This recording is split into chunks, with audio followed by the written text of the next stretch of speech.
సంపకి నూనెను కురులను దువ్వి సంపుగా కస్తూరి నామము తీర్చి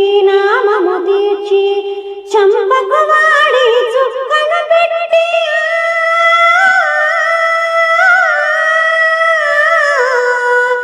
చంపకు వాడి చుక్కను పెట్టి పెళ్లి కొడుకై వెలసిన రాముని కళ్యాణము చూద్దాము రండి.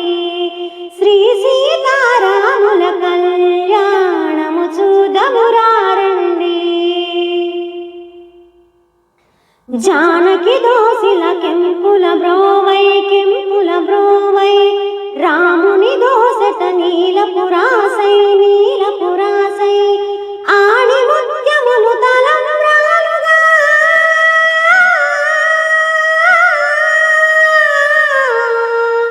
ఆణి ముత్యములు తలంబ్రాలుగా